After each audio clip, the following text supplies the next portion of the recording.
There is a clock running right now, not in any observatory, not in any laboratory, but in the crust of this planet, and in the gradually brightening light of our star, and in the slow expansion of everything outward from everything else. It has been running since the first molecule capable of wanting anything arranged itself in warm water. Today, we'll explore what the universe does to the record of our entire existence, why it erases not just our buildings but our bones, not just our cities but the memory of our atmosphere, and what, if anything, persists. If this is the kind of night you return to, subscribe. It helps this quiet universe keep growing. Let's begin. The entire record of human civilization fits inside a layer thinner than a postage stamp. Imagine a geologist, not one working today, but one working 1 billion years from now, if such a thing is possible.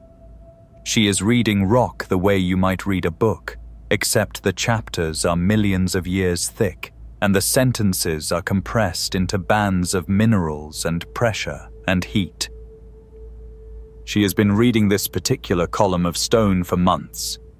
Cambrian invertebrates in one band, the first fish in another, the extinction that killed the dinosaurs. That one shows up as a thin, dark line, a few centimeters of iridium-rich sediment left by an asteroid's impact. The whole mass extinction, 66 million years old, compresses into something she could cover with her thumb. Then she reaches what was once the surface of the planet. And here, if there is anything left to read at all, she would find the Anthropocene, the layer of sediment deposited during the entire span of human civilization. Every city we ever built, every road, every power plant, every landfill, every buried pipeline, every billion tons of concrete, every grave, everything. And it is thinner than the iridium layer from the asteroid. Not because we were small. We were not small. We moved more sediment and rock per year than all the world's rivers combined. We deposited synthetic chemicals into every lakebed on the planet. We left microplastics in the deepest ocean trenches, in Arctic ice cores, in the tissue of fish that live where sunlight has never reached. By mass and by chemical signature, we were one of the most geologically disruptive forces in the history of complex life. But geological time has a way of compressing things. 65 million years of Cretaceous life, dinosaurs, mammals, flowering plants, the slow drift of continents, compresses into a layer you could walk across in 30 seconds. What are 12,000 years of human civilization going to look like inside a column of stone that spans 1 billion years? Something close to nothing, a thin, chemically strange band, a brief anomaly in the isotopic record, the spike of certain radioactive isotopes from nuclear testing, a sudden drop in biodiversity, then a different kind of diversity, the spread of domesticated species across every continent simultaneously. An abrupt change in carbon isotope ratios that mirrors something geologists call the PETM, the Paleocene-Eocene thermal maximum, a warming event that happened 56 million years ago, but compressed into a geological eye blink. She might notice us, she might not. That is the first and most unsettling piece of the picture. Even on geological timescales shorter than 1 billion years, our physical record is already compressed into something nearly invisible. 1 billion years is not the end of that compression. It is only the beginning of what happens after. The layer thins further. The distinctive isotopes decay. The plastics, polymers we designed specifically to resist degradation, break down over hundreds of thousands of years into simple organic compounds that look nothing like what we made. The concrete that built our cities, the rebar inside it, the glass of our windows, all of it cycles through the erosion of wind and rain and river, through the slow grinding of tectonic plates, through the heat and pressure of subduction. By 1 billion years from now, the geological layer containing all of human history may no longer exist as a distinct layer at all. It will have been absorbed. Not destroyed exactly. The atoms will still be there. Carbon is carbon, iron is iron. The universe does not uncreate matter, but the arrangement, the specific, incredibly unlikely arrangement of atoms that produced cities and languages and the memory of being alive, that arrangement will be gone, redistributed, dissolved back into the geological flow, indistinguishable from the 3 billion years of rock that came before us. This is the first fact. It lands differently than most facts about the universe, because it is not about something impossibly distant or impossibly large. It is about the floor beneath your feet, about the compressed, patient record that the Earth has been keeping since before there were eyes to read it. We left a mark. That is true. The mark is smaller than we imagined. The sun has been getting brighter since before the first cell divided.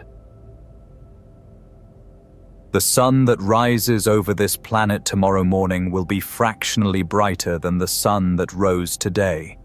Not in any way you could measure with your eyes, or with instruments sensitive enough to detect the change on any human timescale. The increase in luminosity per century is smaller than the fluctuation caused by the 11-year sunspot cycle. But it is steady, and it does not stop. Stars like our sun are not fixed in their output. They are powered by nuclear fusion, hydrogen being compressed into helium in the core under temperatures of roughly 15 million degrees. As hydrogen in the core depletes and helium accumulates, the core contracts slightly, becomes denser, and fusion rates increase.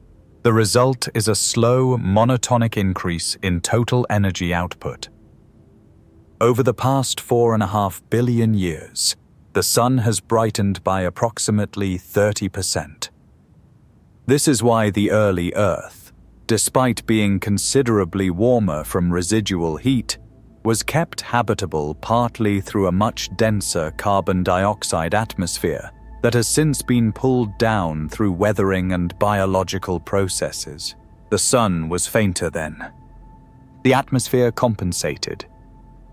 In 1 billion years, the sun will be roughly 8 to 10% brighter than it is today. That is the number. It sounds modest. It is not.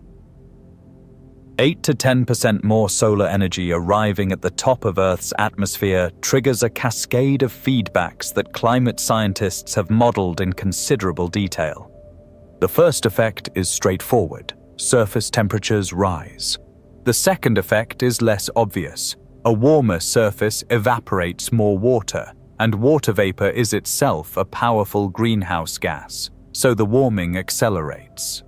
The third effect is where the cascade becomes irreversible. Rock weathers faster in heat and rain.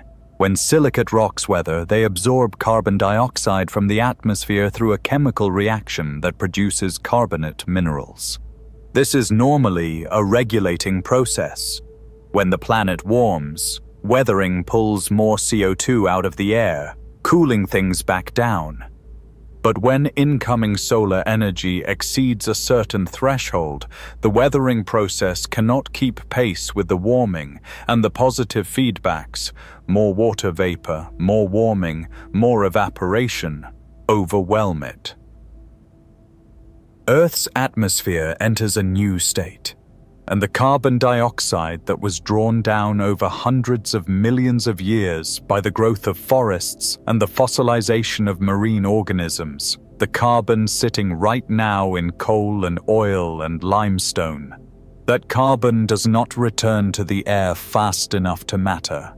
The carbon dioxide concentration in the atmosphere was already declining over geological time. The brightening sun accelerates that decline in ways that have specific, measurable consequences. The consequences arrive well before 1 billion years from now. They arrive in stages. But by 1 billion years, several of those stages are complete. There is a strange weight in this particular fact, if you sit with it long enough. Not the weight of catastrophe. No asteroid, no bomb, no single moment of decision. Just a star doing what stars do, fusing hydrogen, growing gradually warmer, following its own physics without reference to anything that lives in its light. The star does not know we are here. It never did. Carbon dioxide falls below the threshold and photosynthesis begins to fail. The carbon dioxide concentration in Earth's atmosphere has varied enormously over geological time. During the Cambrian, roughly 500 million years ago, it may have been 15 to 20 times higher than today's levels. During the Carboniferous, the growth of the first forests pulled it down to near modern levels. Ice ages drove it lower. Warm periods drove it higher.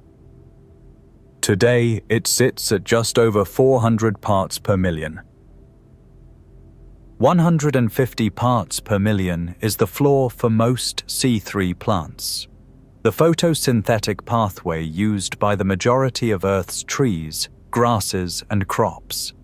Below 150, the enzyme that fixes carbon dioxide into organic matter, rubisco, cannot function efficiently enough to sustain growth. The plant starves of its own food-making mechanism, even in full sunlight. In roughly 500 million years, given the sun's increasing luminosity and the accelerating silicate weathering cycle, atmospheric CO2 is projected to fall below that threshold. C3 photosynthesis collapses. The trees, most of them, stop growing. They do not die in a week. The process is slow by human standards, fast by geological ones. Forests thin, grasslands shrink. The atmospheric oxygen maintained by plant photosynthesis begins to decline. C4 plants, corn, sugarcane, some grasses, use a different biochemical mechanism that concentrates carbon dioxide inside the cell before fixing it, allowing them to operate at concentrations closer to 10 parts per million. They survive longer, but at some point they too fall below their functional threshold. By 1 billion years from now, the primary mechanism that has produced atmospheric oxygen and biological complexity on this planet for the past 2.5 billion years, photosynthesis, is either severely diminished or gone entirely. What that means for the biosphere is not instantaneous. Life does not simply switch off. Anaerobic organisms, bacteria and archaea that do not use oxygen, and were in fact the dominant life forms for the first 2 billion years of life on Earth, still persist. Chemolithotrophs living around hydrothermal vents, organisms in deep rock using hydrogen or sulfur as energy sources, continue functioning. Life at the microbial level is difficult to eliminate. But the era of complex multicellular life, animals, plants, fungi, the intricate ecosystems that have characterized this planet for the past 600 million years, that era ends. Not violently, not in a flash. It drains away over geological time like the carbon dioxide it depended on. By 1 billion years, any ecosystem complex enough to be called a biosphere, in the sense we mean it today, is likely absent from Earth's surface. The planet is not dead, but it is no longer what we would recognize. The last ocean has no shore. anything lives to see. The oceans cover roughly 71% of Earth's surface. They hold 97% of the planet's surface water. They drive the weather systems that deposit rain on land. They regulate temperature. They are the medium in which the first life assembled itself, the buffer that prevented the runaway warming that turned Venus into an acid-choked world and kept this planet within the range where liquid water persists. In models of Earth's long-term future, the oceans do not boil. That is a common misconception. The greenhouse effect amplified by the sun's brightening does raise surface temperatures, but not instantly to the point where the oceans evaporate in bulk.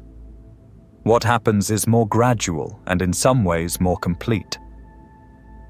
As temperatures rise, the rate of water evaporation from the ocean's surface increases. More water vapor enters the atmosphere. Water vapor is itself a greenhouse gas, more potent per molecule than carbon dioxide in some wavelength bands. So its increase further warms the atmosphere, driving more evaporation. This feedback loop, called a runaway moist greenhouse effect, has a specific threshold rather than an infinite gradient.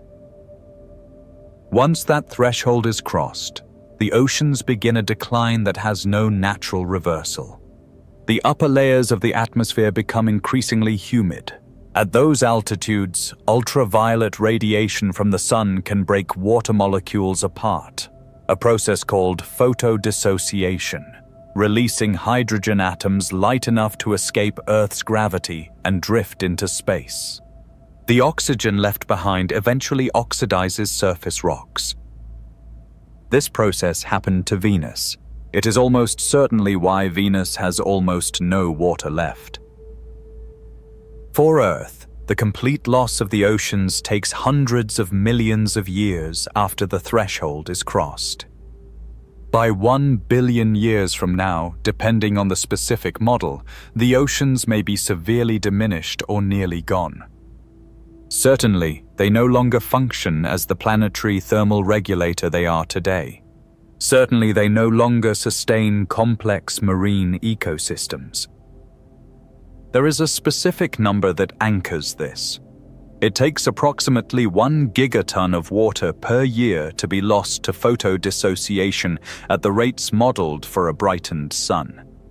Against the mass of the world's oceans, roughly 1.5 billion gigatons, that sounds slow. It is slow. But over geological time, it is not slow at all. The last body of water large enough to hold the reflection of a sky, the last place on Earth's surface where something that is not rock or gas exists in liquid form, disappears without witness. And here, now, you are mostly water. The weight you carry when you shift in your bed is largely the weight of oceans. Your blood is saltier than most rivers, and only slightly less salty than some ancient seas. The water moving through your cells tonight has been moving through the planet's hydrological cycle for 4 billion years. It has been rain. It has been ice. It has been ocean. It has been locked inside the crystal structure of ancient rock and released again by volcanic heat. In 1 billion years, that water, most of it, is gone from this planet's surface. But you are breathing it right now. A radio wave sent tonight reaches a distance that makes civilization invisible. When Guglielmo Marconi's first transatlantic radio transmission crossed the Atlantic in December 1901, it left Earth at the speed of light and has been traveling ever since, not just across the ocean, into space. That specific signal, already hopelessly degraded by now, its information irretrievably lost to noise, is currently somewhere slightly over 120 light-years from Earth. A sphere of electromagnetic radiation, expanding at the speed of light in all directions, carrying the fact that this planet had something to say. Every radio transmission since then has added to that sphere. Every radar pulse, every television broadcast, every cell phone signal that leaks through the ionosphere, every military communication, all of it expanding outward, the bubble of human electromagnetic civilization growing at the speed of light. Right now, that bubble is roughly 250 light-years in radius. It sounds large. The Milky Way galaxy is about 100,000 light-years across. Our electromagnetic bubble, the entire record of everything we have ever broadcast into space, has reached approximately 1/4% of the galaxy's diameter. In 1 billion years, that sphere will have expanded to a radius of 1 billion light-years. 1 billion light-years is an enormous distance. The observable universe is roughly 46 billion light-years in radius, so our electromagnetic signal will have swept through something like 2 to 3% of the observable universe's volume. This sounds like it should be significant. Here is the problem. Radio waves, like all electromagnetic radiation, obey the inverse square law. Their energy per unit area decreases with the square of the distance. At 1 billion light-years, the power in any given frequency band of our earliest transmissions is so vanishingly small, so many orders of magnitude below any conceivable detection threshold, that they are not merely weak, they are, for all practical purposes, indistinguishable from the cosmic microwave background radiation. We become, at those distances, not a message but a very slight perturbation in the noise.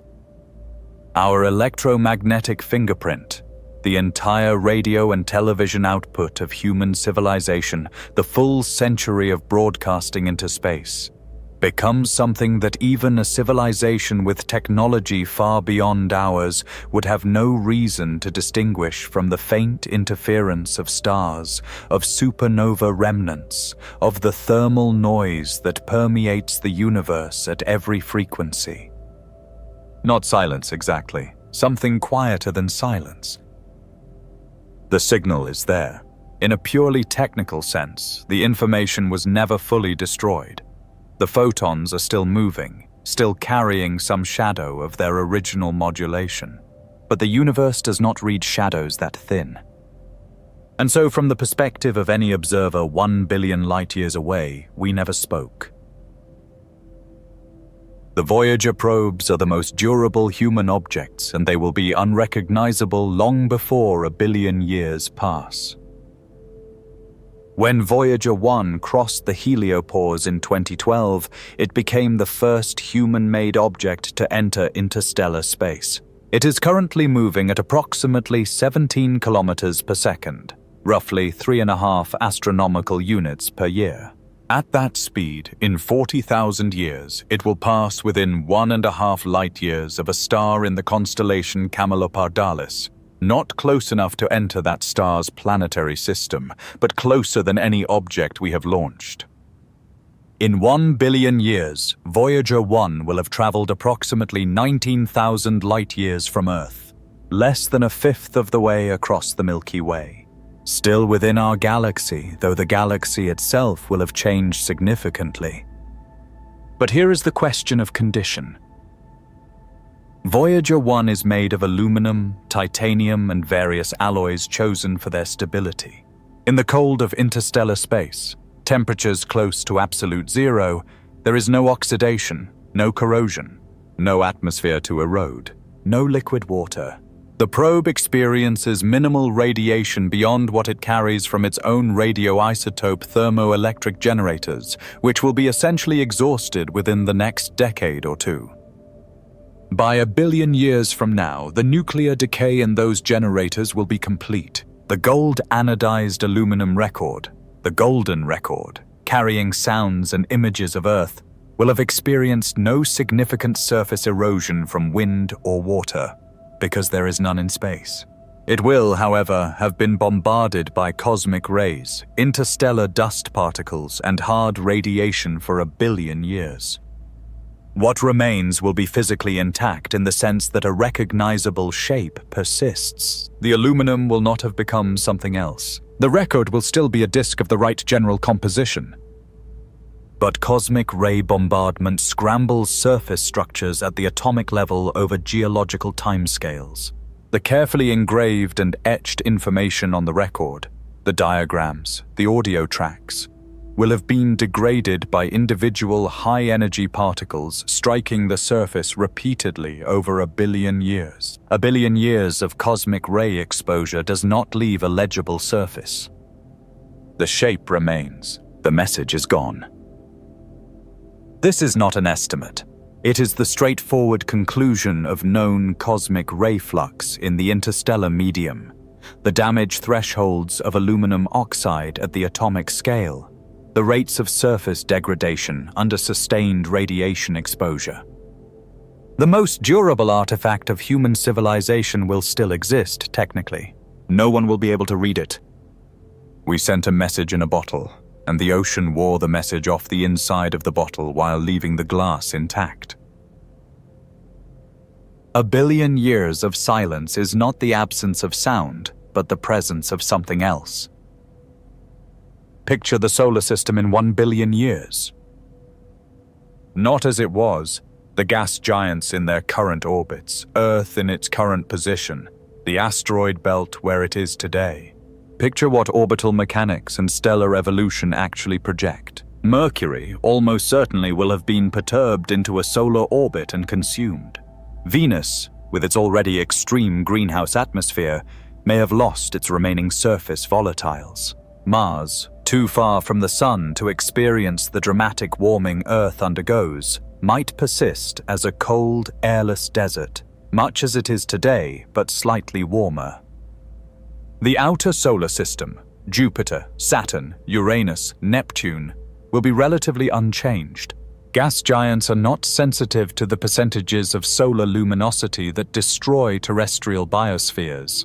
They will still be there, still orbiting, still maintaining the same gravitational relationships that have shaped the solar system's structure for billions of years. Jupiter will still be the largest object that is not the Sun. Saturn's rings, which formed relatively recently in geological terms, perhaps 100 million years ago, possibly less, may no longer exist by 1 billion years from now. The rings are composed of ice and rock particles that are slowly being pulled into Saturn's atmosphere by gravity and radiation pressure. In several 100 million years to perhaps 1 billion years, they diminish substantially. What the solar system sounds like, in the electromagnetic sense, in the way we would read it with a radio telescope, is the steady output of the Sun across its spectrum. Planetary emission. The faint crackle of cosmic rays interacting with planetary magnetospheres. And no other signal. Nothing manufactured. Nothing directed. Nothing that changes in pattern. For 4.5 billion years, this solar system generated life. For perhaps 2 to 4 billion of those years, complex life. For something on the order of a few 100 million years, animal life. For roughly 12,000 years, the thickness of that geological postage stamp, a form of life that made noise on purpose. That arranged electromagnetic radiation into patterns. That pointed mirrors and antennas at the sky and listened. That mapped the galaxy and the galaxy's neighbors and measured the expansion of space itself. In 1 billion years, that 12,000-year episode is over. It has been over for approximately 999,988,000 years. The solar system does not mark this. The Sun does not pause. The gas giants do not alter course. The silence was always the default. The noise was the anomaly.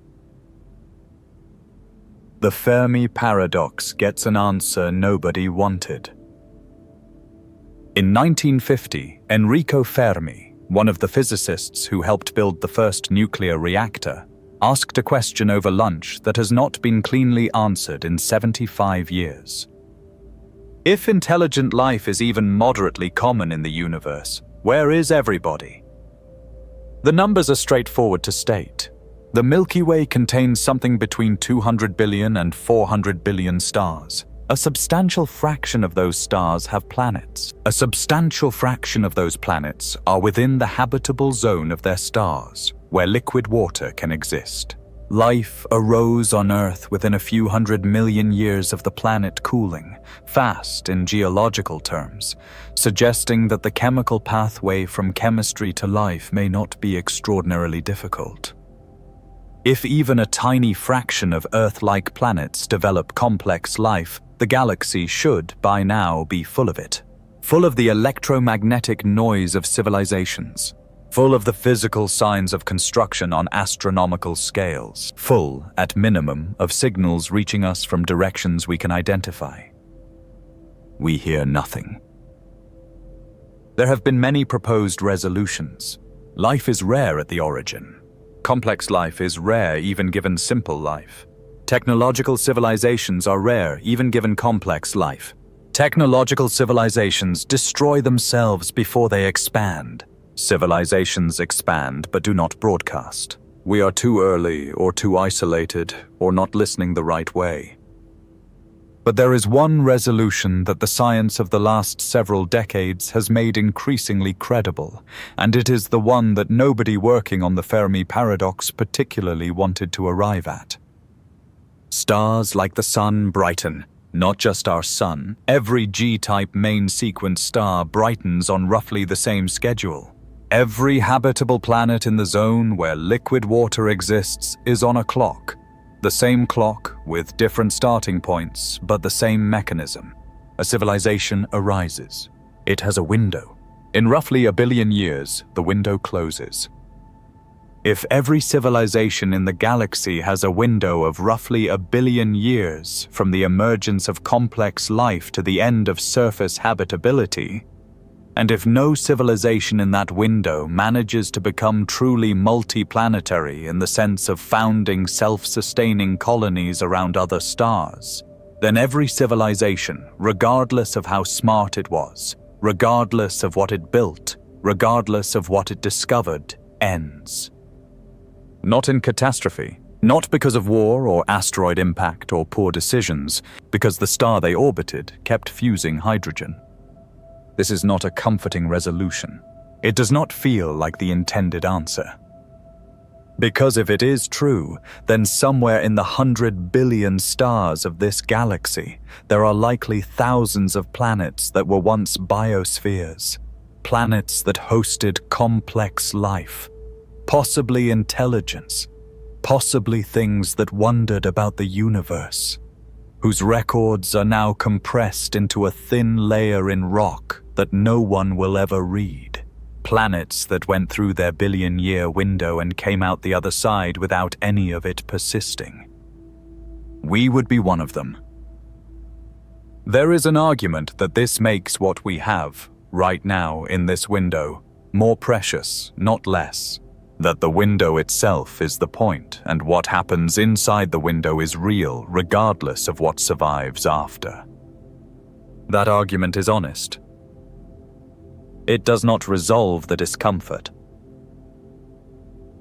The stars visible tonight will almost all still be burning in 1 billion years. This is perhaps the most disorienting fact about the night sky when you start thinking about 1 billion years. Most of the stars you can see with the naked eye tonight will still exist. Not all. The most luminous ones, the brightest blue-white stars like Rigel or Spica, burn through their fuel in tens of millions of years and will long since have ended. But the vast majority of stars visible to the naked eye are yellow or orange or red, medium or small stars, burning steadily on nuclear schedules measured in tens of billions of years. Proxima Centauri, our nearest stellar neighbor, a red dwarf just 4 light-years away, will burn for another 4 trillion years. When the universe is 300 times its current age, Proxima will still be fusing hydrogen. It has barely started. In 1 billion years, the pattern of constellations will be unrecognizable. Stellar proper motion, The slow drift of stars across the sky relative to Earth accumulates over millions of years into something dramatic. The Big Dipper becomes an unrelated scatter of 7 stars. Orion dissolves. The familiar patterns we have used to navigate, to tell stories, to calculate calendars for 12,000 years of human civilization, gone from the sky. But the stars themselves remain. This creates a specific type of cognitive dissonance when you hold both facts simultaneously. The stage is still there. The lighting is still there. The scenery has shifted. But every actor has left, and no eye that evolved through the same path as ours is watching. The stars burn on, as they always did, for reasons that have nothing to do with being watched. A photon leaving a star in 1 billion years travels at the speed of light toward a solar system that has no radio receivers left, no eyes pointed upward, no instrument capable of converting that photon into a measurement or a memory.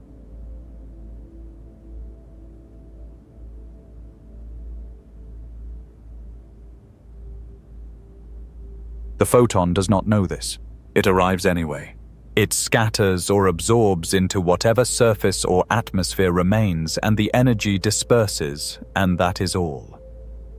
For 4 billion years before humanity, this is what happened to starlight that reached Earth. It landed on rock, on water, on the first cells, on dinosaurs, and was absorbed and became heat and radiated away again. In 1 billion years, starlight will land on Earth and do exactly the same thing it did for the first 4 billion years. The universe returns to its previous condition. The atoms of your body are permanent. The arrangement is temporary. Here is something that is true, and that almost never comes up in conversations about the end of things. Nothing in your body is being destroyed by time. Every atom of carbon, nitrogen, hydrogen, oxygen, calcium, phosphorus, and iron that makes up your body tonight will exist, unchanged in its fundamental nature, in 1 billion years. Carbon atoms do not expire. Hydrogen atoms do not decay on any timescale relevant to the life of a galaxy. The iron in your blood was forged in a star that died before this solar system formed, and it will still be iron long after this solar system is unrecognizable. What time destroys is not the matter. It is the pattern. You are not your atoms. You are the specific arrangement of those atoms. The proteins folded in specific geometries, the neurons connected in specific topologies, the memories encoded in specific synaptic weights, the immune system shaped by specific past encounters with specific pathogens. The arrangement is extraordinarily unlikely. The atoms themselves are not unlikely at all. Carbon is the 4th most abundant element in the universe by mass. In 1 billion years, your carbon will still be carbon. It will be somewhere, possibly locked in a silicate mineral in what remains of Earth's crust, possibly carried into the upper atmosphere by volcanic activity and lost into space, possibly still cycling through whatever chemical system persists on the planet's surface. But the arrangement that makes the carbon into you, into a nervous system capable of feeling the weight of a blanket, of registering the sound of rain, of holding the thought, I exist. That arrangement will have dispersed within years of this moment. The biological structure requires maintenance. Remove the maintenance, and entropy does its work quickly. In 1 billion years, every arrangement of atoms that ever constituted a living thing on Earth, every bacterium, every plant, every animal, every human being, will have been dissolved back into simpler configurations. We don't know what that means, not fully. Whether the pattern matters independent of the matter, whether information has a value that persists after the physical medium is destroyed, that is a question physics has not answered and may not be able to answer. The atoms persist. We don't know what else does, if anything. DNA survives for 1 million years under the right conditions and not a day longer. In 2013, researchers extracted DNA from a horse bone found in permafrost in Canada.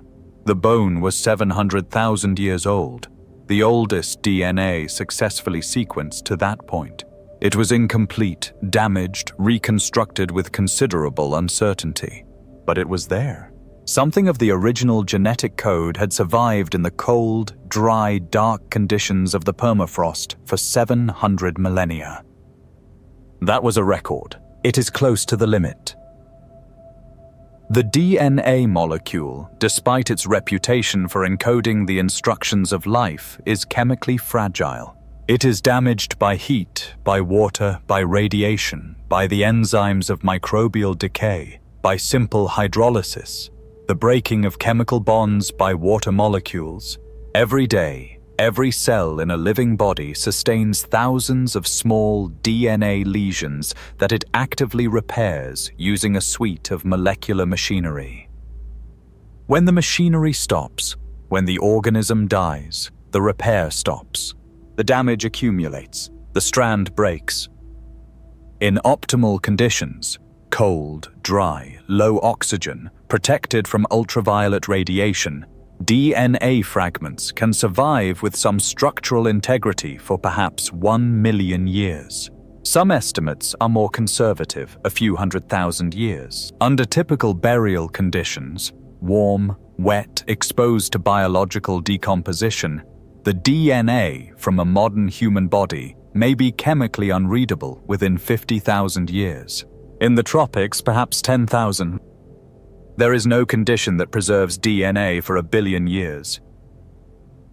Not because we haven't tried to think of one, because the molecular bonds cannot survive 1 billion years of chemical and physical assault, regardless of the container. The complete genetic record of every organism that ever lived on Earth, the entire biological library assembled over 4 billion years of evolution, will be chemically dissolved long before 1 billion years have passed.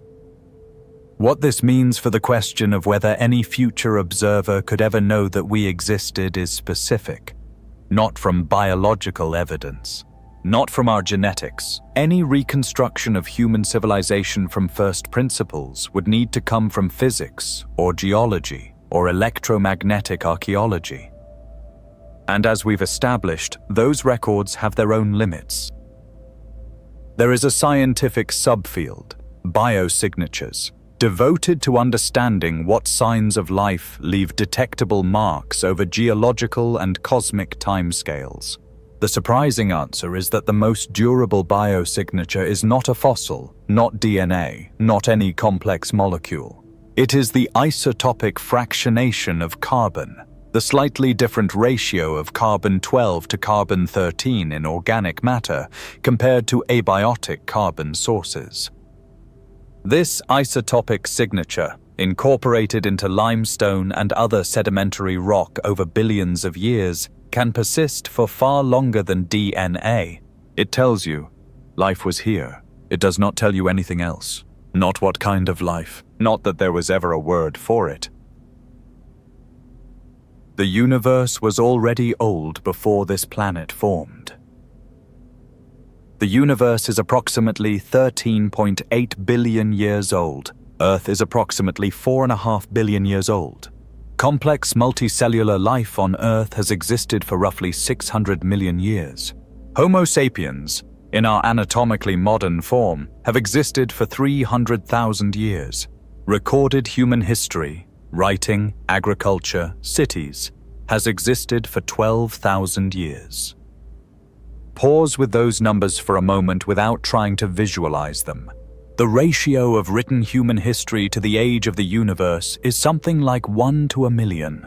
If the universe's entire lifespan were compressed into a single year, human civilization would occupy roughly the last half-second of December 31st. Now add 1 billion years to the end of that year. The year does not end at human civilization. The year does not end at the extinction of surface life on Earth. The universe continues into its 14th, 15th, and 16th billion years, with no particular reference to what happened on this small planet in the middle of one arm of a medium-sized galaxy. But here is the direction the numbers move in. In 1 billion years, the universe will be 14.8 billion years old. Most of the stars that will ever form in the universe have already formed. The star formation rate has been declining since a peak roughly 10 billion years ago. We are living in what cosmologists call the stelliferous era, the age of stars, but we are already past its peak. In 1 billion years, the night sky will be slightly darker than it is tonight. Not dramatically, the stellar population diminishes slowly, but measurably. Slightly fewer massive stars, slightly more stellar remnants, white dwarfs, neutron stars, black holes that produce little light. The galaxy will have changed in distribution. The Andromeda Galaxy and the Milky Way are currently on a collision course, closing at roughly 110 kilometers per second. They will merge, not in 1 billion years, but in approximately 4 to 5 billion years.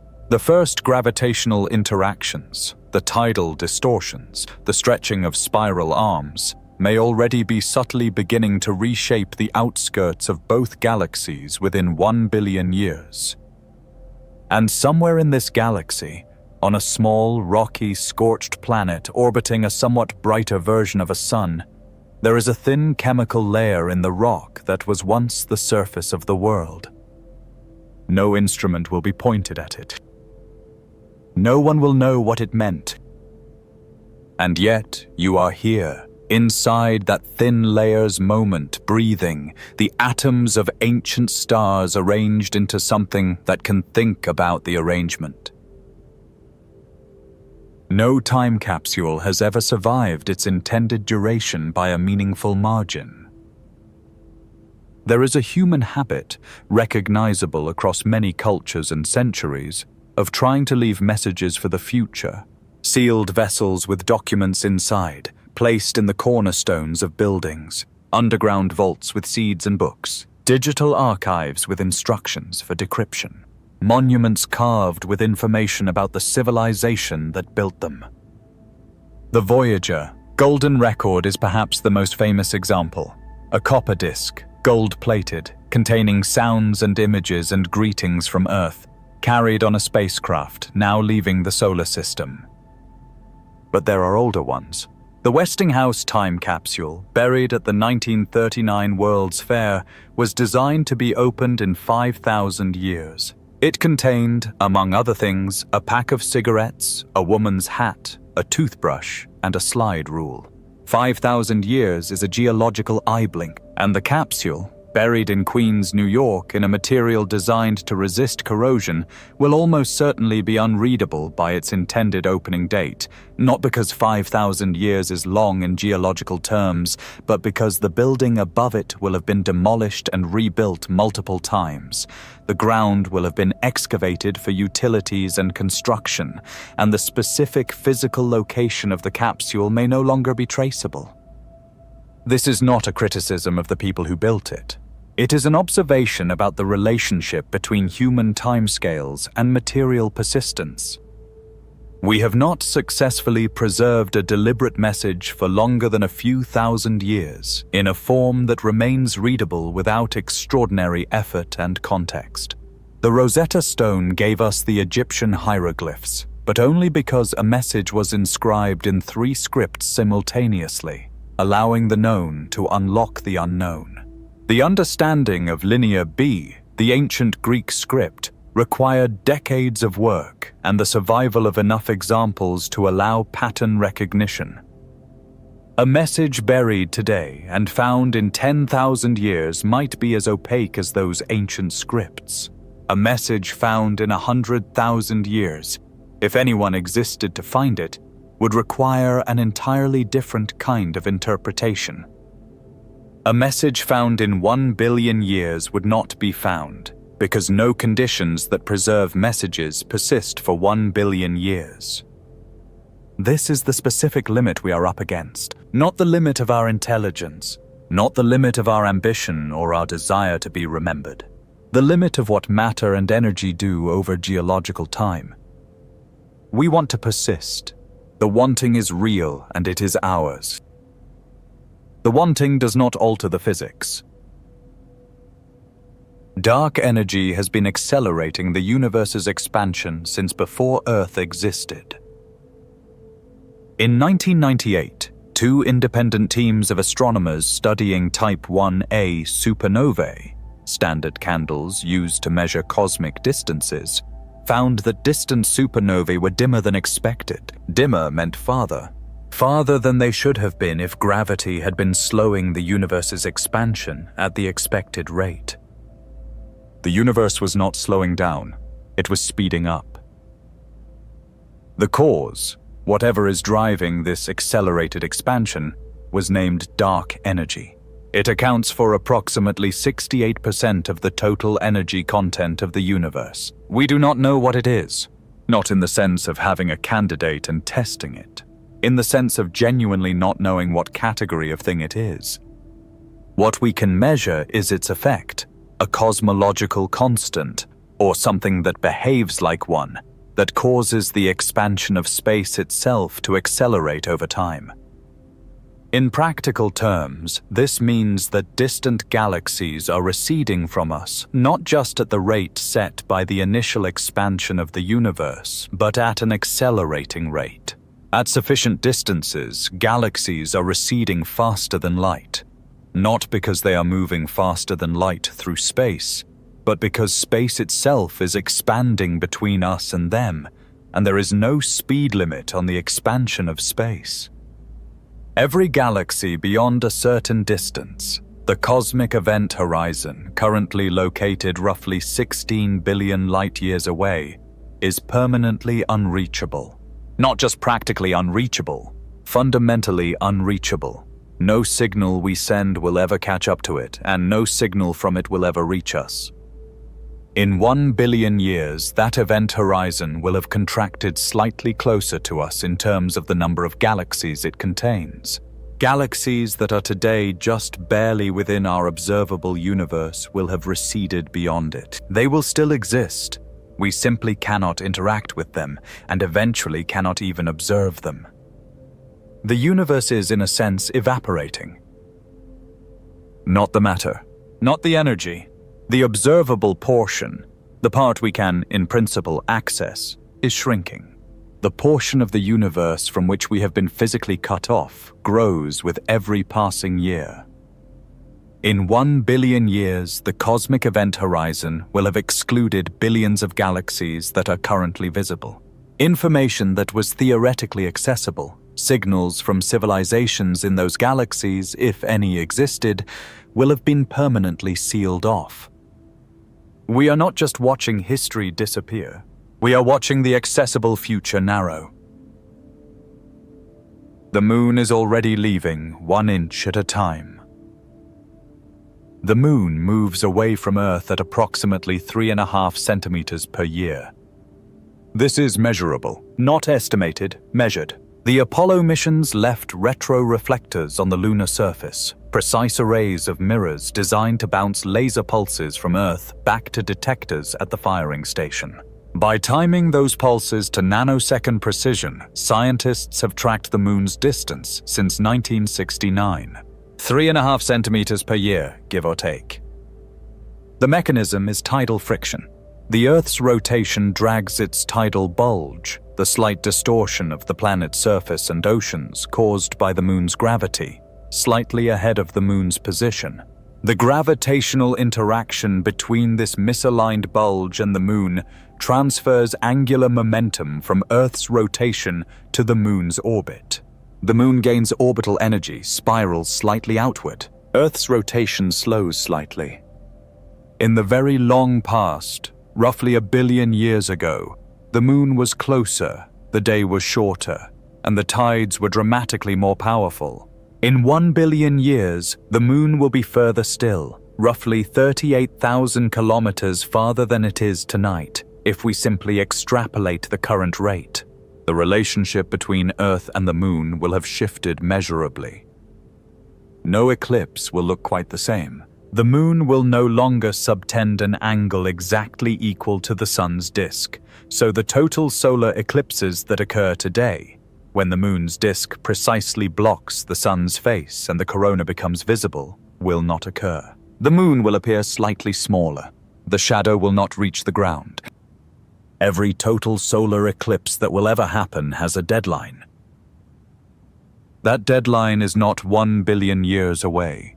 The geometry changes gradually, not suddenly. But in 1 billion years, the current alignment is long gone. Total solar eclipses, as we experience them, are a geological accident of our particular moment in the moon's outward drift. A window that opens, runs for hundreds of millions of years, and then closes. We are inside that window. The window in which the moon is precisely the right size and distance to block the sun without covering the corona is a brief interval in the moon's 4.5 billion year history. Total solar eclipses happened long before humans existed to witness them. They will happen long after, for a while, but not forever. The universe is not still, not even at these scales. The greatest threat to human memory is not catastrophe, but indifference. Imagine an institution built to last, not a government. Governments average a few centuries before changing form beyond recognition. Not a religion. Even the oldest, continuous religious traditions have transformed so substantially over 3,000 years that their founders would barely recognize the current practice. Not a language. Languages drift and diverge over centuries, so that Old English of 1,000 years ago is unintelligible to modern English speakers without specialized training. Imagine instead something purely physical, a repository carved into granite, sealed against water, cooled against heat, located in a geologically stable region with low earthquake risk, stocked with redundant copies of every piece of human knowledge in multiple encoding formats. How long would it last? The granite is the right choice for the container. Granite resists erosion well. Under surface conditions, exposed to weather, granite erodes at roughly a few centimeters per 1,000 years. In 1 million years, a granite monument might lose half a meter of surface depth. It would still be recognizable as a shaped object. But the information inside requires more than the container. It requires that someone eventually find the container, open it, know that the symbols it contains are symbols rather than geological patterns, have enough cultural context to attempt decryption, have a related language, a related numeral system, a related visual grammar. The Svalbard Global Seed Vault, buried in a sandstone mountain in the Norwegian Arctic, is the most serious contemporary attempt at multi-millennial preservation. It holds seeds from nearly every crop variety on Earth. Its design accounts for 10,000 years of permafrost cooling as a hedge against seal failure. 10,000 years. In 1 billion years, the sandstone mountain will have eroded into something that does not resemble its current form. Tectonic movement will have shifted its position. Permafrost, at that point, given the sun's brightening, may no longer exist in the Arctic at all. This is not a critique of the effort. Building the Svalbard Seed Vault was a sound and valuable act. But it is a sobering reminder of the actual scale of the problem of preservation across cosmic time. Against 1 billion years, every human institution fails, not because of neglect or failure of will, because the geological, stellar, and cosmic forces operating on that timescale are not forces that institutions are built to accommodate. The indifference is not hostile. That is the particular quality of it. The universe is not trying to erase us. It simply continues, and we are too small, and the time scales too long for our arrangements to persist without maintenance, and the maintenance cannot outlast the civilization. Every civilization that may have existed before us left the same amount of recoverable evidence. The question of whether we are alone in the universe is usually framed as a question about the present or the future. Are there other civilizations out there now? Will we ever make contact? But there is another version of the question that the science of the last several decades has made possible, and it is darker and stranger than the forward-looking version. What if they were here before? Not here on Earth. The fossil record and the geological history of this planet contain no credible evidence of a prior technological civilization. But on other planets, orbiting other stars, during the roughly 9 billion years of galactic history that preceded the formation of our solar system. The Sun is roughly 4.5 billion years old. It formed in the last half of the galaxy's current age. Stars that formed 5 billion years earlier, stars that are now dead or in late stellar evolution, had their own planetary systems. Some of those systems had rocky planets in habitable zones. Some of those planets had liquid water for hundreds of millions of years. Some of those planets may have developed life.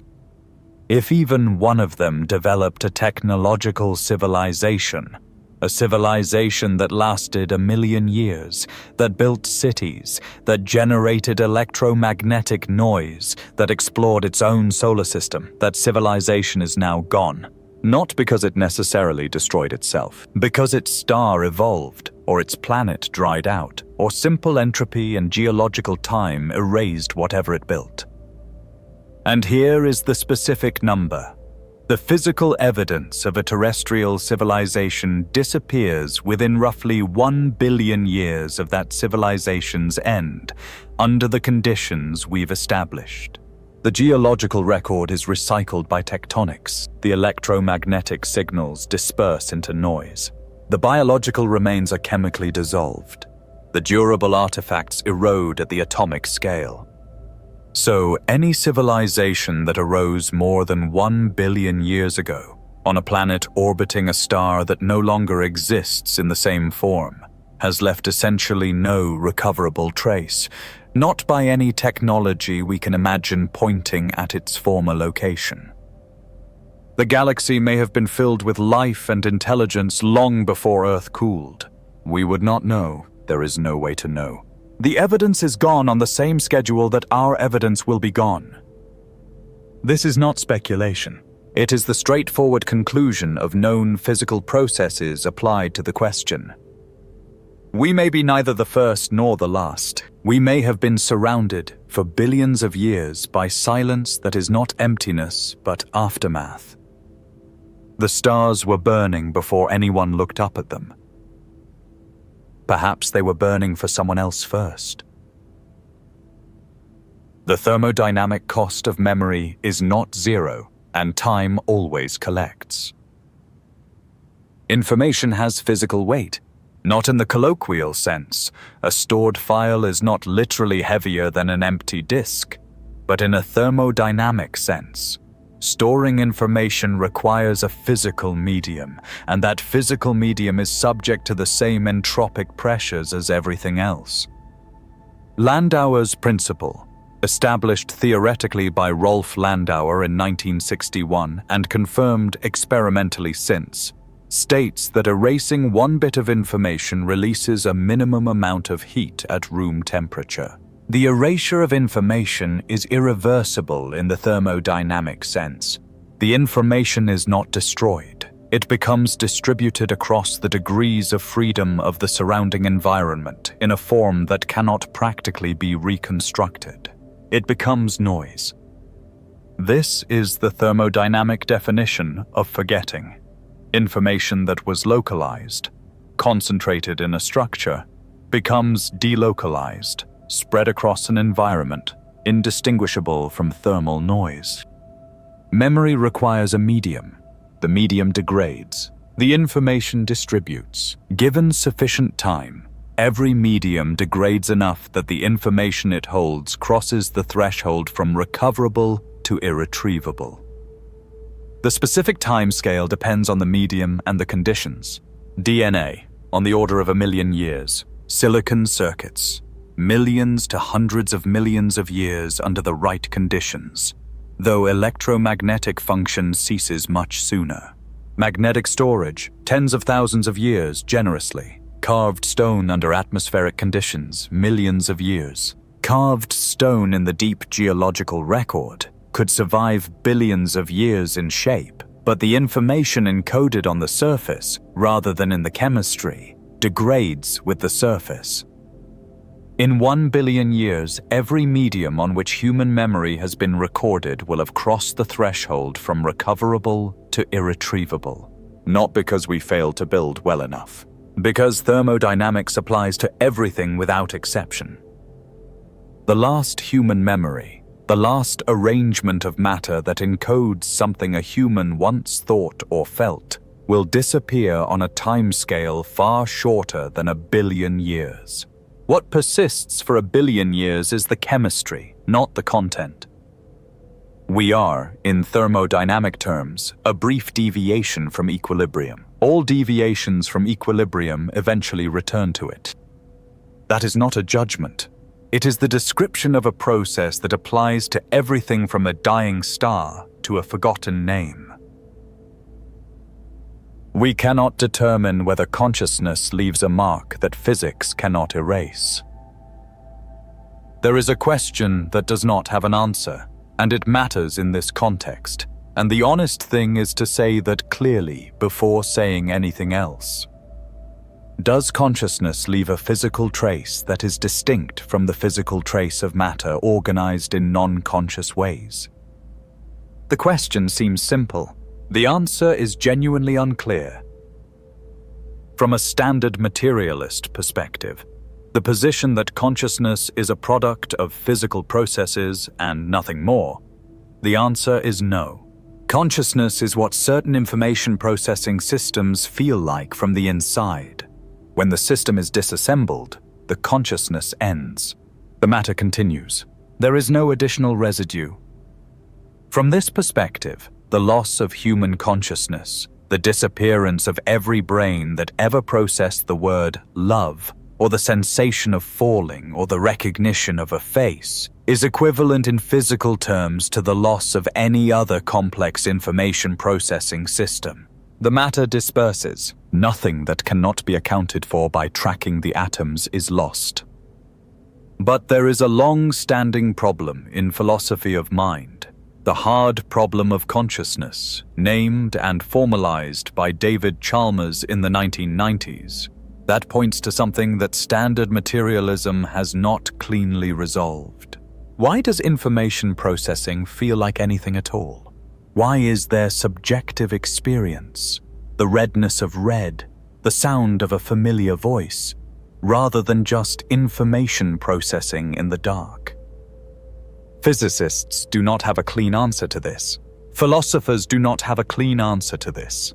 The question of whether consciousness is simply a high-level description of physical processes, or whether it involves something that physics has not yet fully characterized, remains genuinely open. This matters for the question of what the universe loses when human history disappears.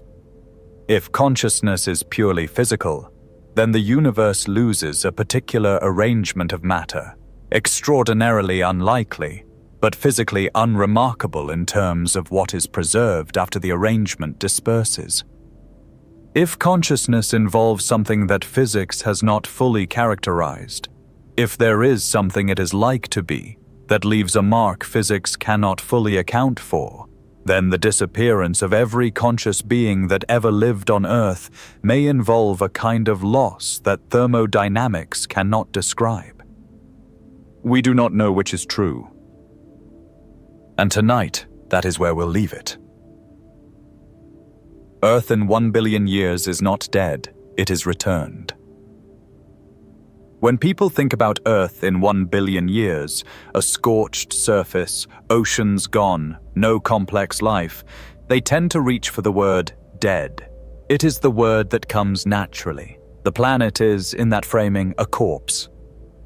The framing is wrong, and the way it is wrong is instructive. Earth in 1 billion years is not dead. It is returned to a state that looks, in some important ways, more like early Earth than it looks like a dead planet. The early Earth, in the first billion years after formation, had an atmosphere dominated by nitrogen and carbon dioxide and water vapor, with little free oxygen. No complex life, possibly simple life, microbial and chemical, exploiting gradients between volcanic heat and cold surface environments. A planet running on geology rather than biology. In 1 billion years, Earth converges again on a version of this. The oxygen-rich atmosphere maintained by photosynthesis, itself an anomaly in the planet's history, only appearing roughly 2.5 billion years ago with the Great Oxidation Event, may not persist. The complex biosphere we think of as life on Earth may be gone, but the planet's interior will still be hot. Volcanoes will still emit gases. Hydrothermal systems will still exist wherever water persists, and wherever liquid water and chemical gradients and a source of energy coexist, life, microbial life, chemolithotrophic life, the kind of life that existed before eyes or neurons or the desire to name things, may persist. Earth may be uninhabitable for beings like us. It may not be lifeless. The distinction matters because it changes the question from when does Earth die to what does Earth become? And the answer is something that pre-existed us, something that will continue after us. The geological record of our era will be compressed into a thin layer, but that thin layer sits inside a geological history that began 4.5 billion years ago and will continue. At the pace of continental drift and volcanic activity and asteroid impact and slow stellar brightening for billions of years more. We are not the end of Earth's story. We are a brief chapter already closing. The story continues in a language we cannot speak. The stars that have not been born yet will outlive the memory of every star we can name. Most of the stars in the universe have not formed yet. This requires sitting with because it runs counter to the feeling that stars are ancient things, and they are ancient, but not in the sense of being mostly in the past. The universe's star formation rate has declined from its peak roughly 10 billion years ago, but it has not stopped. New stars form in molecular clouds today and will continue forming for billions of years. More significantly, red dwarf stars, the smallest class of main sequence stars ranging from about 8 to 40% of the Sun's mass, are so numerous that they account for roughly 3/4 of all stars in the Milky Way, and they burn so slowly, so efficiently, that they will continue fusing hydrogen for timescales measured in trillions of years.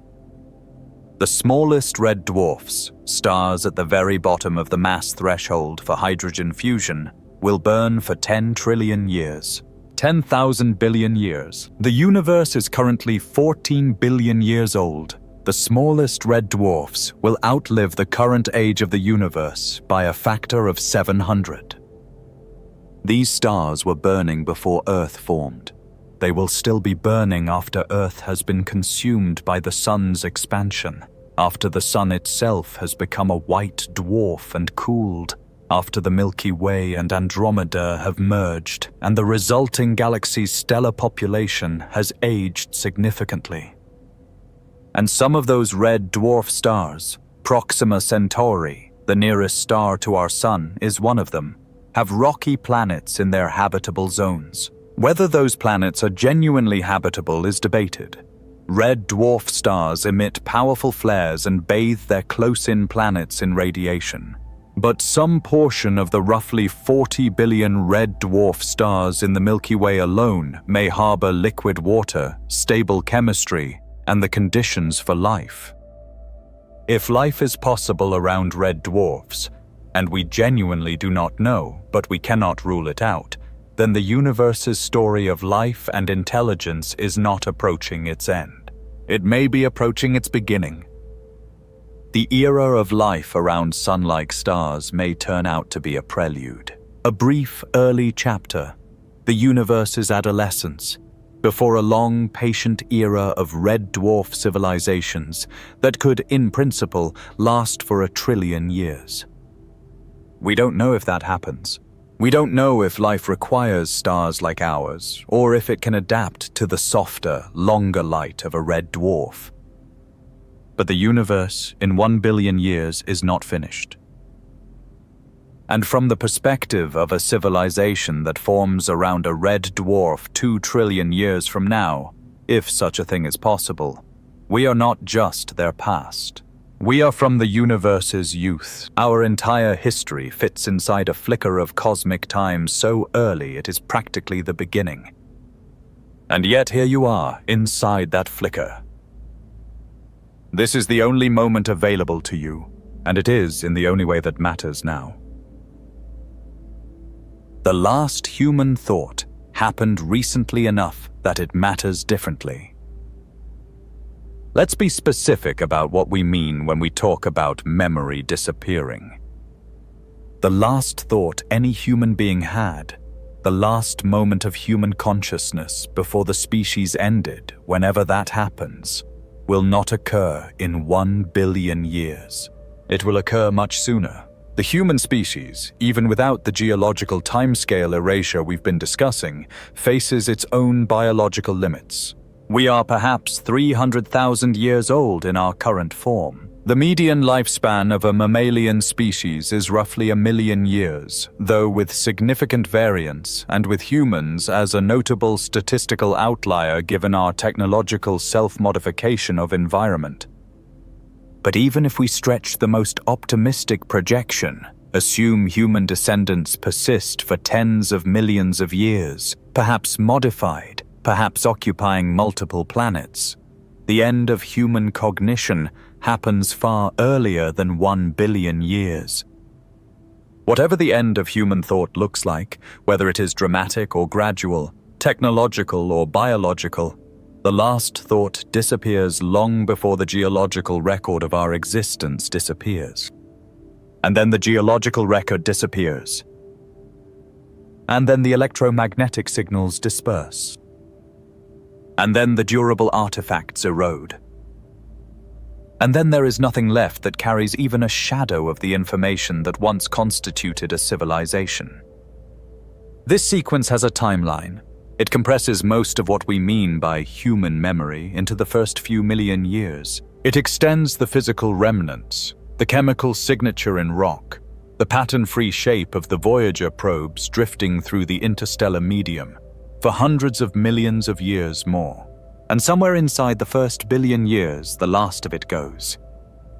Not in an event, not in a moment anyone marks. The last bit of recoverable information about human civilization passes below the detection threshold of any conceivable instrument, and the universe continues without it. The strange thing is that the last thought, the last human experience, is the part that disappears first and fastest. Everything else lasts longer than the thoughts that produced it.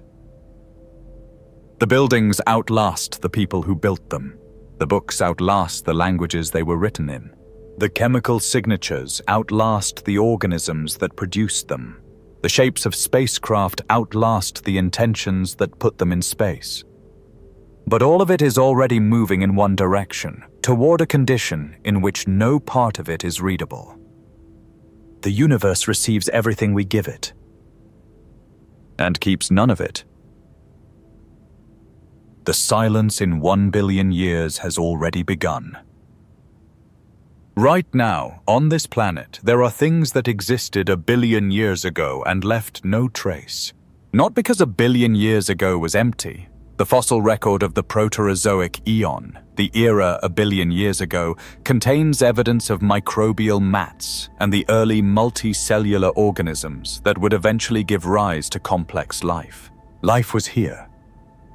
But the things those organisms did, whatever their version of experience was, whatever chemicals they produced, whatever relationships they had with the ocean chemistry around them, those things are not recoverable. Not even in principle. The chemistry has been through too many cycles of subduction and volcanism and erosion. The information is gone. We are looking at what happened 1 billion years ago and finding almost nothing. Not because nothing happened, but because the record is gone. In 1 billion years, whoever or whatever looks at what is happening right now on Earth will find the same almost nothing. They will be looking back at 1 billion years of silence. Except the silence was not silence, it was full.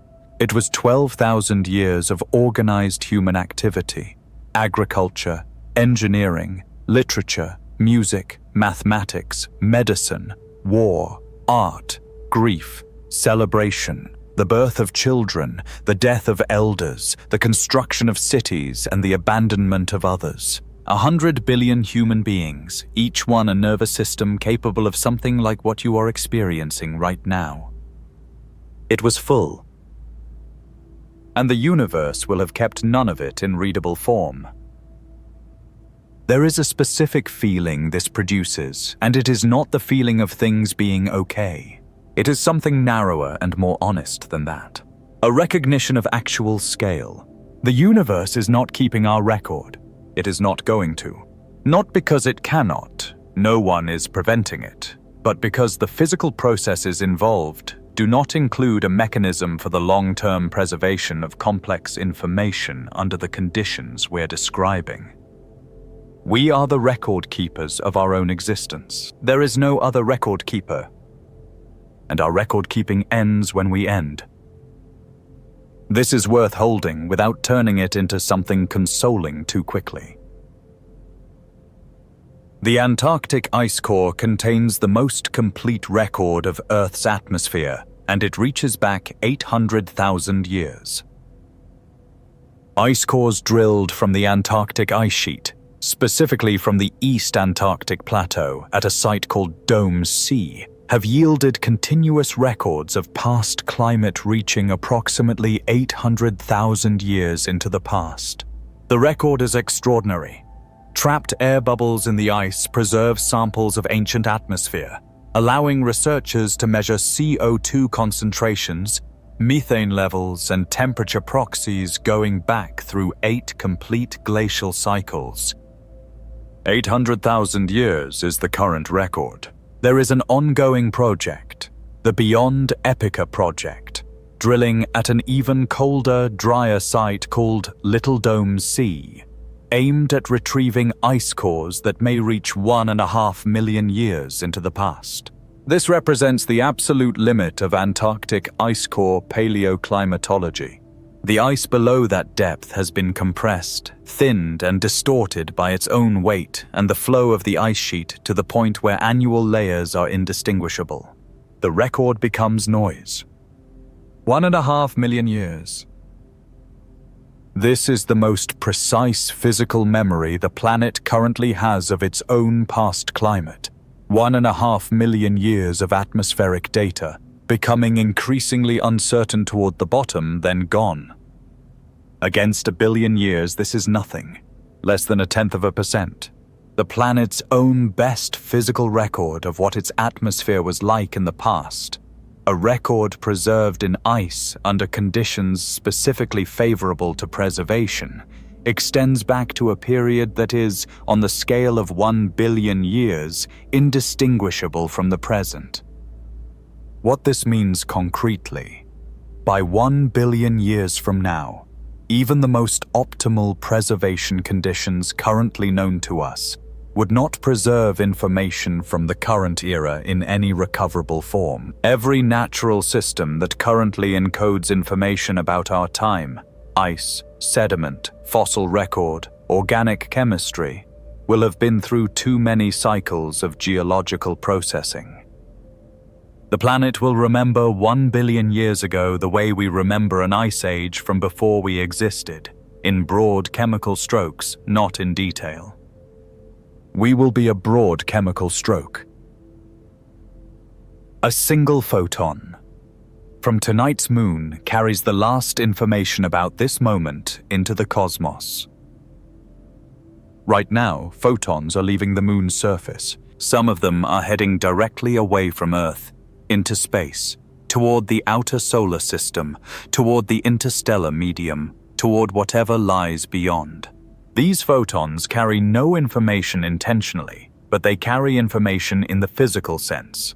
They encode, in their wavelength and polarization and timing, the state of the surface that reflected them. Light bounces off a surface and carries information about that surface's reflectivity, its temperature, its chemical composition, away from it forever. This is how we observe distant objects. The light that left a star 1,000 years ago still encodes information about what the star's surface was like 1,000 years ago. Right now, light is leaving Earth, light bouncing off cities, off deserts, off oceans, off the night side of the planet, carrying information about the state of Earth in this year. That light will travel outward. In 1 billion years, it will be 1 billion light-years away. At 1 billion light-years, this reflected Earth light will be so faint as to be, for all practical purposes, undetectable, below the noise floor of any conceivable instrument. But in a strictly physical sense, those photons will still carry the encoded record of this planet at this moment. The information will still be there, spread across an expanding sphere of space, thinned to the point of practical meaninglessness, but not destroyed.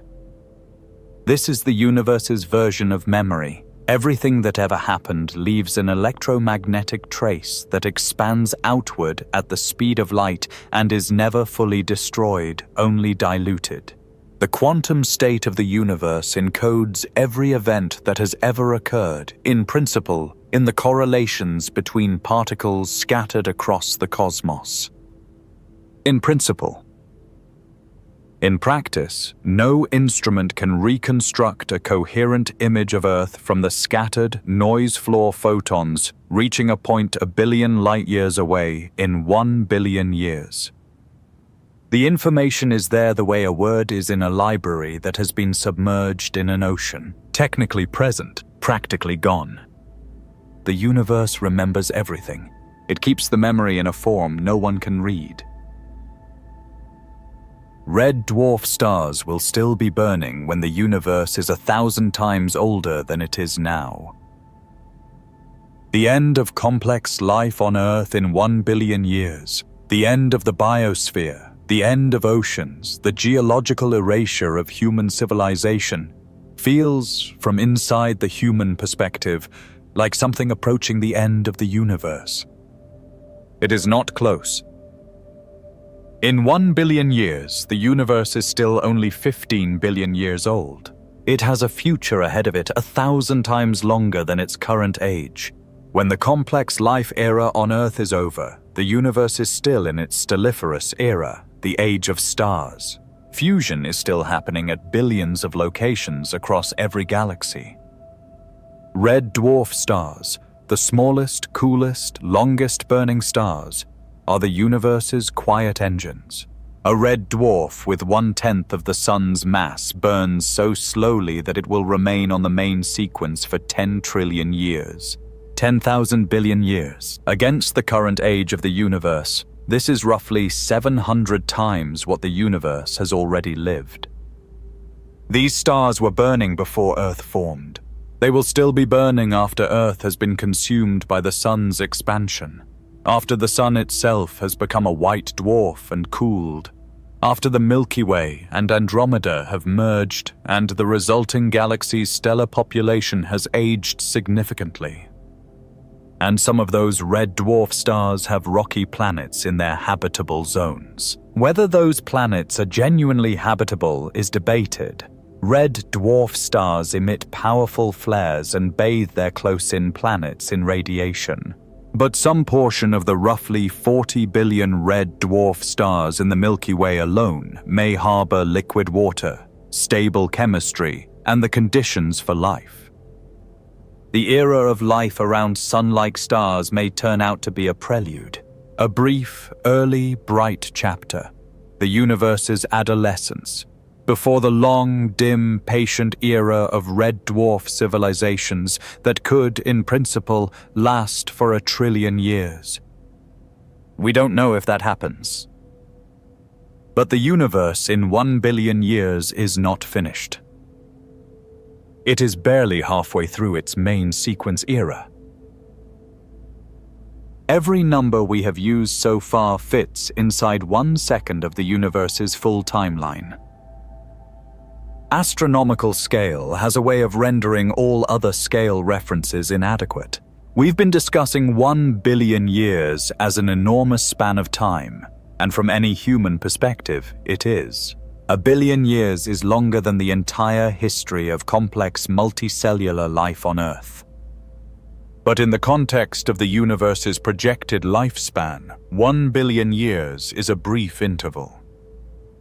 The universe's stelliferous era, the period of active star formation and stellar burning, is projected to last approximately 100 trillion years. After that, star formation ceases because the available gas has been consumed or dispersed. The remaining stars slowly cool. White dwarfs fade over timescales almost impossible to state in human terms. Black holes, the universe's most durable objects, evaporate through Hawking radiation on timescales so vast that the number of digits required to write them in years would fill this page many times over. Against the time scale of black hole evaporation, the entire stelliferous era, the entire period during which stars burn and life, in principle, could exist, is a brief initial flash. And yet, you are here in this particular moment of the timeline. The atoms that make up your hands and your breathing, and the weight of your eyelids right now, have been here since the universe was 3 minutes old, when the first hydrogen and helium nuclei formed. Those atoms have been inside stars, inside nebulae, inside gas clouds, inside planets, inside oceans, inside cells. And right now they are inside you. Arranged for this moment in a configuration that thinks. The number of seconds in a human life is roughly 2.5 billion, the kind of number you can almost write without scientific notation. The number of seconds from now until the last black hole evaporates would require a page-length exponent to express. You exist in the first almost nothing of the universe's full story. And you are right now the part of the universe that is paying attention. Something in the universe may already be aware that we were here. The speed of light imposes a specific structure on cosmic knowledge. Light from Earth, reflected and emitted, has been traveling outward for 4.5 billion years. In that time, it has reached every point within 4.5 billion light-years of our solar system. Any civilization within that sphere, if one exists, has access, in principle, to the electromagnetic history of our solar system for the entire time they were in the sphere. This includes the history of Earth. For most of Earth's history, what that electromagnetic history contains is unremarkable. A rocky planet in the habitable zone of a yellow dwarf star, with liquid water, an oxygen-rich atmosphere, the biosignature of photosynthesis, and the specific spectral absorption lines of a complex biosphere. All of these are detectable, in principle, by a civilization with sufficiently advanced spectroscopy. They might have done so millions of years ago.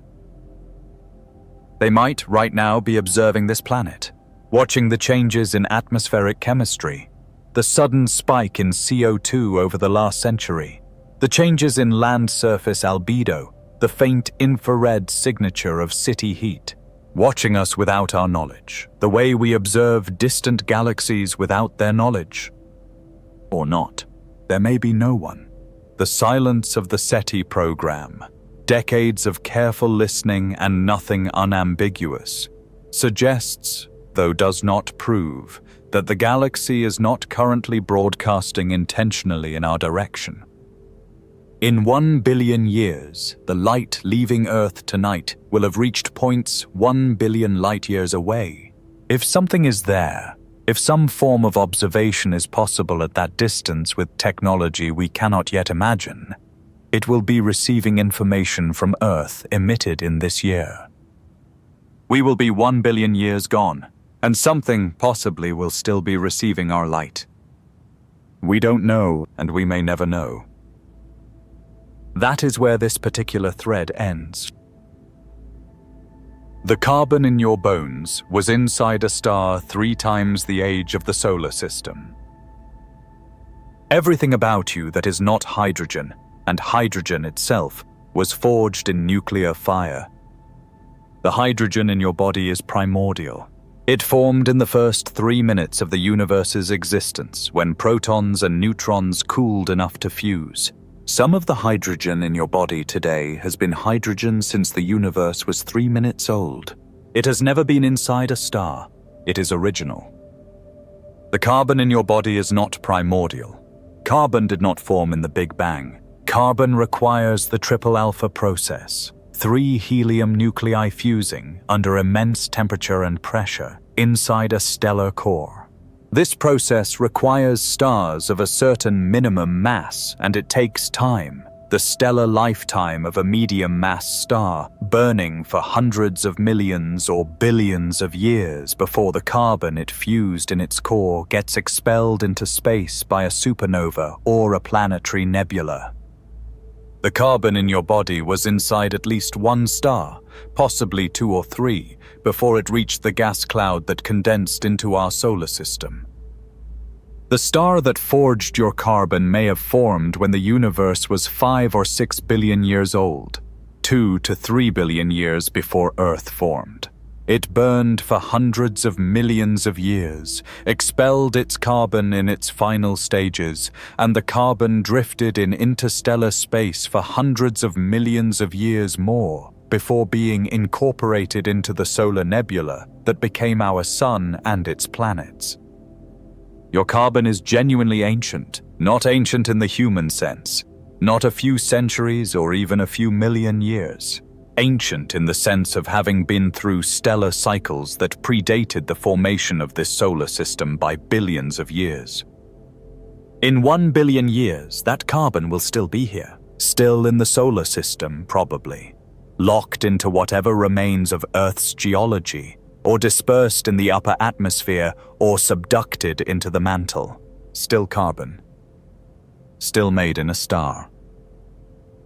The specific arrangement will be gone, but the matter itself is ancient and durable in a way that no civilization, no architecture, no recorded language ever is. You are, at the atomic level, older than the Earth. The universe forged you before it knew you were coming. The neutrinos passing through you right now will pass through the rock of 1 billion years hence without noticing the difference. Every second, approximately 65 billion neutrinos from the sun pass through every square centimeter of your body. They pass through the floor beneath you, through the planet, and out the other side, barely interacting with any of it.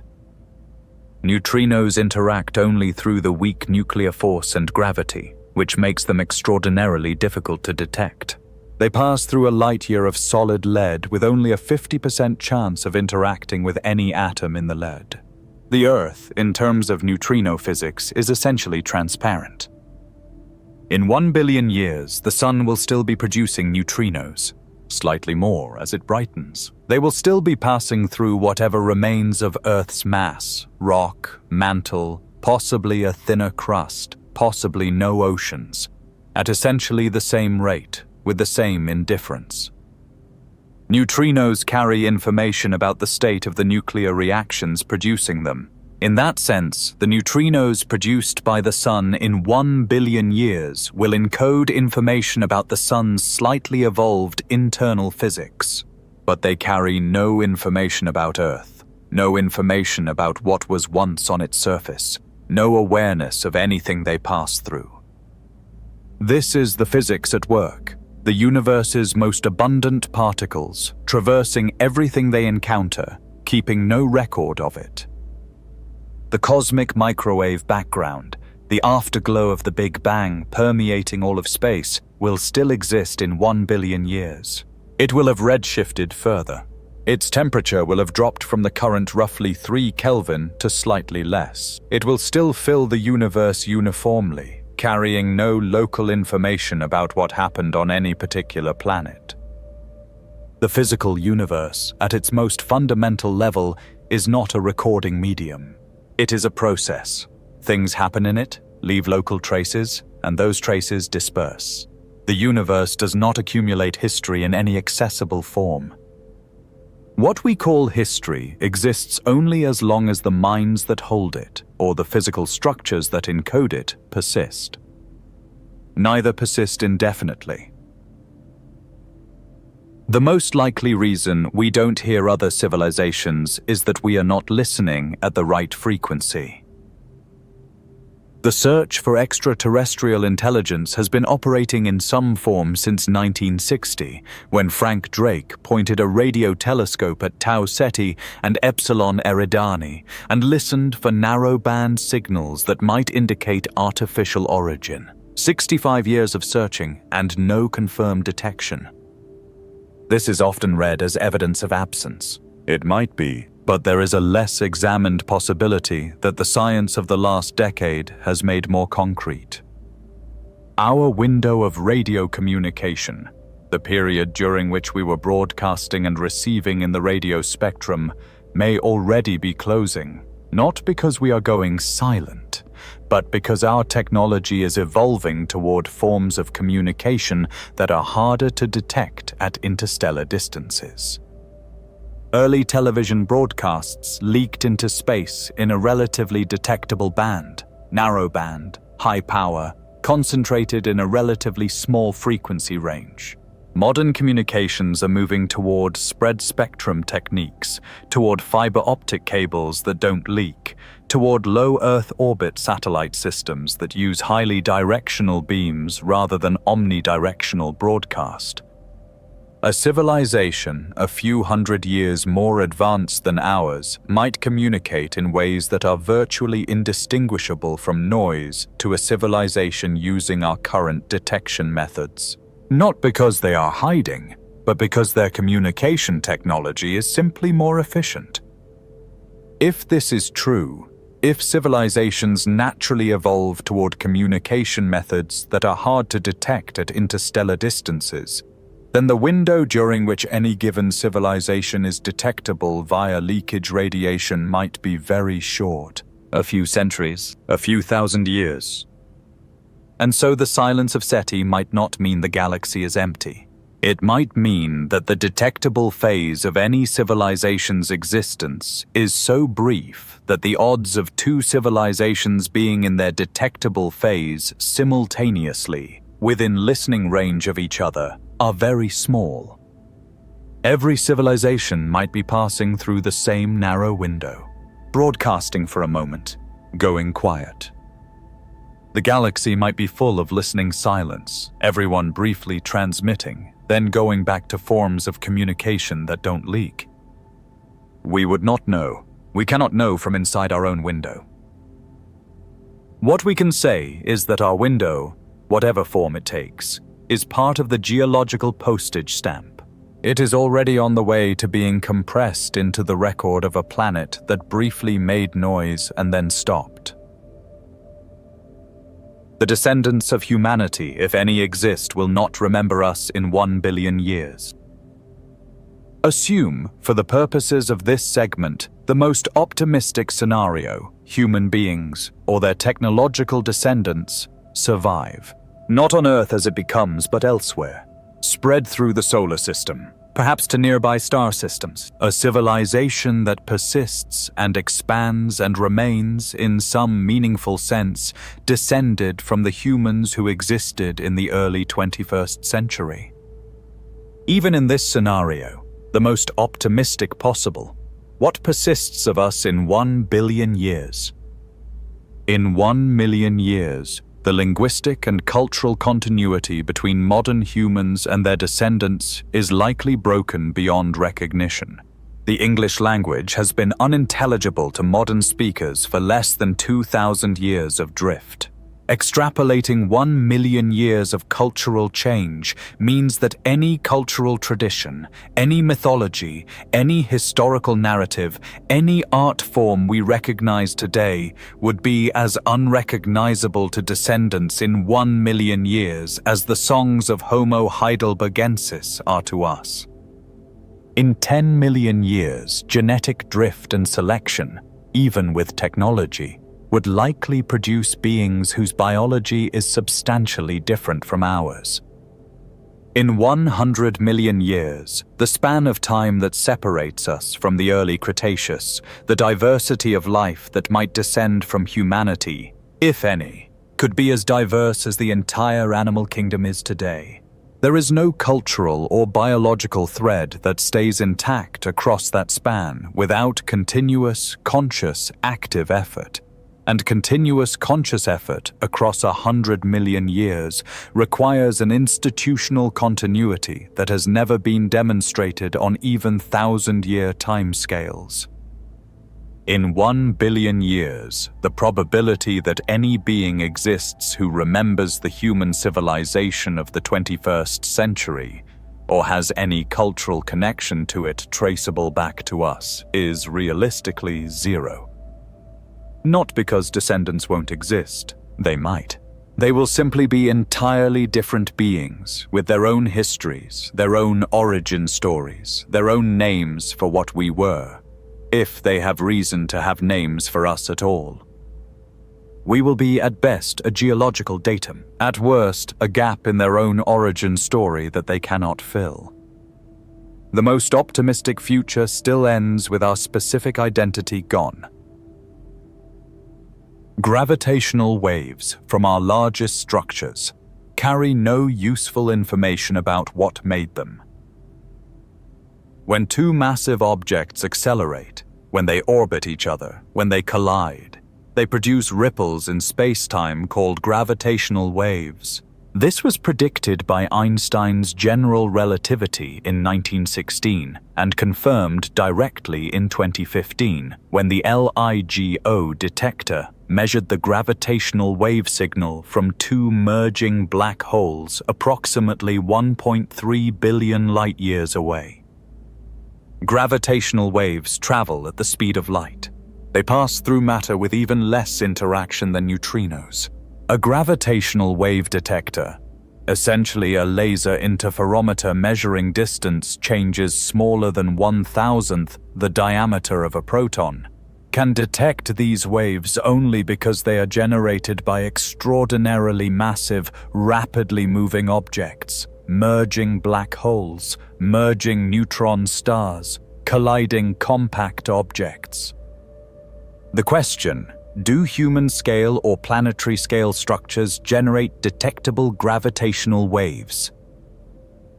Yes, in principle. Any accelerating mass generates gravitational radiation.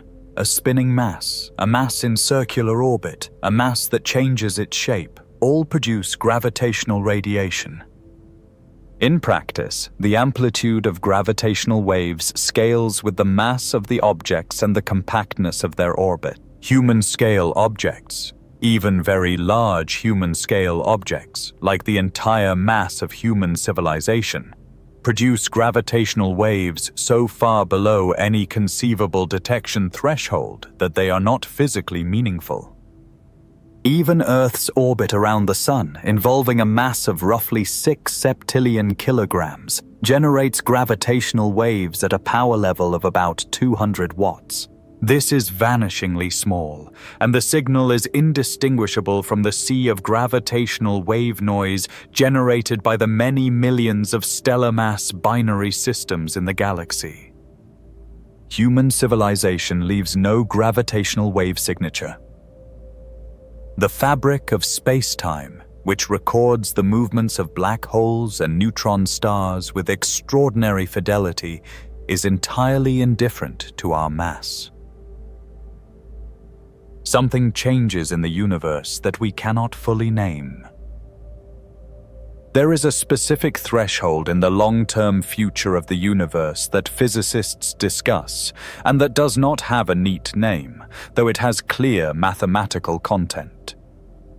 As dark energy continues to drive the accelerating expansion of the universe, the number of galaxies within our cosmic event horizon, the region with which we can, in principle, interact, decreases. Galaxies currently at the edge of the observable universe are already receding at speeds exceeding that of light, and new galaxies cross that threshold every year. Eventually, not in 1 billion years, but on timescales of hundreds of billions of years, the local group of galaxies, which includes the Milky Way, Andromeda, and roughly 50 smaller galaxies, will be the only gravitationally bound structure visible from our location. Everything beyond it will have receded beyond the cosmic event horizon. An observer in the far future, if such a thing exists, would look out at the sky and see, beyond their own local galaxy cluster, nothing. Not a dark sky in the way we see a dark sky between stars, a genuinely empty sky. No distant galaxies, no cosmic microwave background at a detectable temperature, no evidence, from observation alone, that anything exists beyond their local gravitational neighborhood.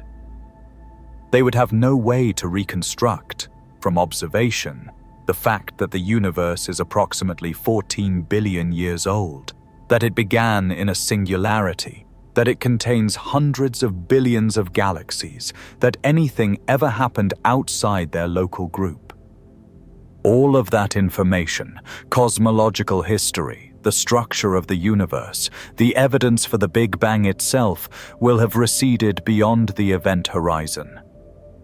Whether this future observer exists, whether the physics of the stelliferous era produces minds that last long enough to experience this, we don't know. Whether such an observer would find this isolation disturbing or simply natural, because they would never have known anything else, we also don't know. What we know is that the universe is not a static archive. It is a process that evolves, and part of what it evolves into is a state of accelerating isolation. The accessible portion of the cosmos shrinks over cosmic time. And somewhere in that shrinking sphere, in 1 billion years, a small rocky planet orbits a brightening star.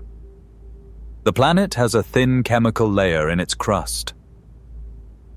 No one is reading it. We've drifted through 1 billion years of the universe's own quiet indifference, through the geological compression of every city, every road, every grave, through the slow brightening of a star that knows nothing of us, through the dispersal of our electromagnetic voice into noise, through the thermodynamic dissolution of every physical medium that held a thought. And the universe does not pause. It was never particularly organized around us. It is not disorganized away from us either. It just continues. At the pace of stellar fusion and tectonic drift and the slow expansion of space, it continues with or without the thin layer of chemically strange sediment that was once called civilization. There is something in this that is not consoling in any cheap sense. It does not make the thin layer less real. The thoughts that were thought inside that layer, the ones being thought right now in this specific arrangement of atoms that is you, were real, are real. The weight of this moment is not diminished by what follows it. The universe has no archive, but you are inside the archive's only open chapter. And the chapter, right now, is open. If your eyes feel heavy, let them close. If this felt like home, leave a comment when you wake up. If you're still here, the next chapter is waiting. The universe will still be here when you wake up. So will we. Good night.